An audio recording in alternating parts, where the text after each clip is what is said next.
Welcome to Ringing the Bell, brought to you by the ASX and Bell Direct. I'm Tim Sparks from Bell Direct, and with me is Rory Cunningham, Senior Manager Investment Products from the ASX. Rory, great to chat to you today. Yeah, thanks for having me. Today we're talking about investing in managed funds on the ASX. You can buy and sell managed funds through the mFunds platform just like a share. And mFunds are picking up in popularity. The market is now 1.8 billion after mFunds grew substantially during the pandemic. Rory, why are investors increasingly using the mFunds platform? Yeah, thanks, Tim. So I think there's three reasons why investors are increasingly using mFunds. The first thing I'd point out is the ability to diversify a portfolio. So typical asset classes held in a portfolio could be something like cash, fixed income, property, equities, or even alternative assets.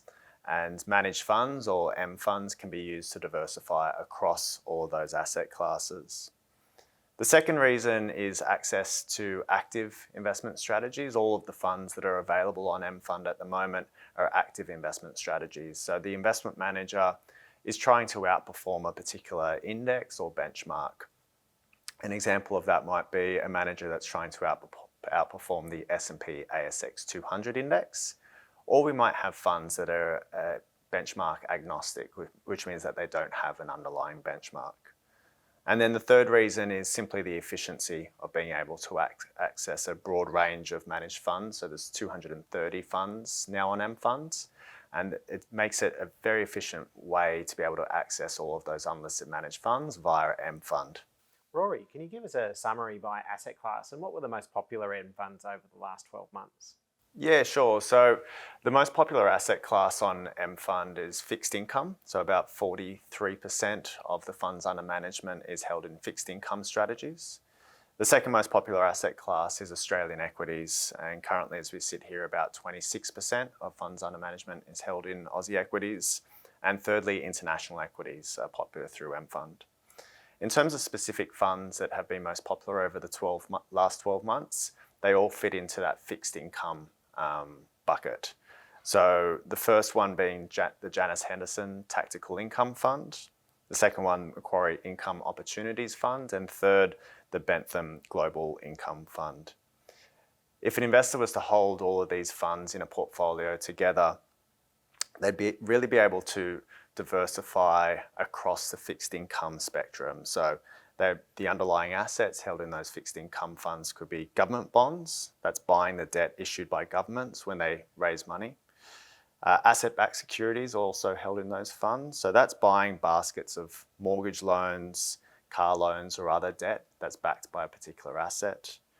Or they could hold global high-yield bonds, so that's debt from corporate issuers such as ASX-listed or globally listed companies. In addition to that, what's really important, I think, for investors to consider is how those funds are diversified across a number of different spectrums. So are they diversified by country? So are they holding debt that's issued in Australia, USA, or in other countries throughout Europe? By underlying lender type. So is it a government lender? Is it a consumer lender? Is it a corporate lender? The term of the contracts, are they 1-year contracts, 3-year, 5-year, 10 years? And then by interest rate type. So are the underlying bonds, are they floating rate bonds or are they fixed income bonds? There are some nuances to the mFunds platform. Why are some investments more suited to the mFunds platform than, say, the structure of an ETF? So ETFs are traded on the ASX. They're traded between the market hours of 10 a.m. and 4 p.m. And when an ETF is admitted to the ASX, the liquidity of that ETF is a really important consideration as part of the admission. And there's the liquidity of the fund, but also the liquidity of the underlying assets.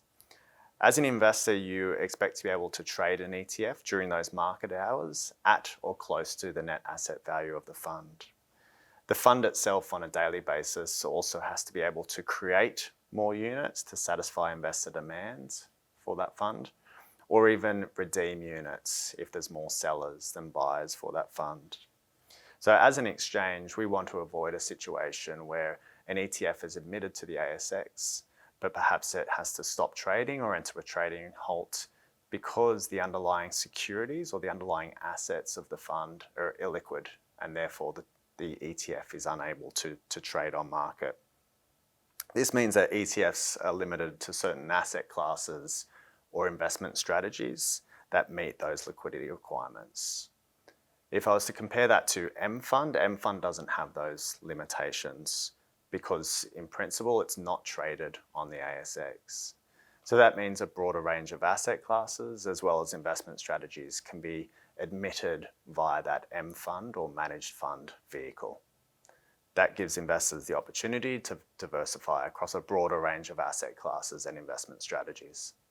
I should say that Bell Direct is the largest provider of mFunds in Australia. What else do investors need to know? I think the efficiency of the application process is something to talk about. From an investor's perspective, they can open up an account with someone like Bell Direct. They conduct AML and KYC through that one provider such as Bell Direct.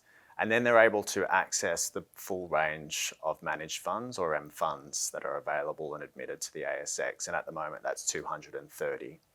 An investor makes an application into any one of those funds. That application goes through to the fund manager, and then units are placed back onto the investor's HIN. Now, those units are held on the same HIN that the investor holds other securities. So they'll hold mFund units along with shares, ETFs, listed investment companies and trusts. So not only is the investment application process straightforward, it doesn't require any paperwork, but then you can hold all of your assets in the one location on the same holder identification number. Rory Cunningham from the ASX, thank you very much for your time. Thank you for having me. For more information on mFunds, log into your Bell Direct account and head to the Quotes and News tab.